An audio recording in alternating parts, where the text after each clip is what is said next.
The Antique Provincial Government says the number of fatalities following the Ceres bus accident rose to 19. According to Antique Governor Rodora Cadiao, the latest fatality brings the total from 18 to 19, but no other details were provided. Cadiao likewise reveals that they were able to secure the dashcam and memory card from Valyacar Transport, urging a thorough investigation of the tragedy. Citing Valyacar Media Relations Officer Jane Marquez, Cadiao says the dashcam is no longer working. She adds that the company is withholding the damaged equipment as well as the compromised memory card containing vital information about the incident.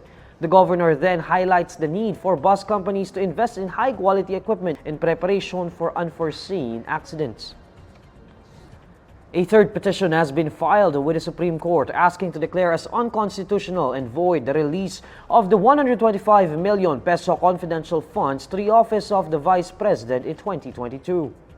Makabayan representatives led by ACT Teachers Representative Franz Castro together with former Bayan Muna Representative Nery Colmenares filed the petition urging the Supreme Court to nullify the request, receipt, and the use of the confidential funds by the OVP led by Vice President Sara Duterte. The petitioners also call on the Supreme Court to declare the 125 million pesos auditable and order its restitution. According to the petitioners, the release by the Office of the President of the 125 million pesos has no legal basis because there was no congressional appropriations for the OVP in the 2022 General Appropriations Act. They stress that the executive branch is not authorized to pass its own budget outside of the appropriations law. The first petition was filed by a group led by former COMELEC chairperson Christian Monsod and lawyer Barry Gutierrez. The second petition was filed by a group led by retired Supreme Court Senior Associate Justice Antonio Carpio and lawyer Howard Calleja. They also asked the Supreme Court to declare as unconstitutional the 125 million peso secret funds issued to Duterte's office in 2022.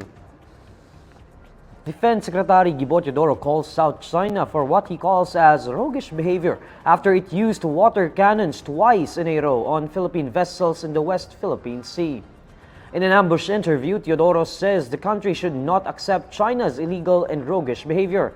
He adds that Beijing's intention to occupy the entire South China Sea is against international law. Meanwhile, Armed Forces of the Philippines Chief of Staff General Romeo Bronner Jr. says he joined the resupply mission to the BRP Sierra Madre at Ayungin Shoal on Sunday and saw firsthand China's harassment. Bronner was aboard the Unaiza May 1 while the resupply boat was rammed by a China Coast Guard vessel. In an interview with reporters, Bronner says he got angry at China for what they did, pointing out Beijing's continued harassment of every resupply mission. Following the two separate water cannon attacks on December 9 and 10, the Philippines filed a diplomatic protest against China and summoned Chinese Ambassador to Manila, Wang Shilian.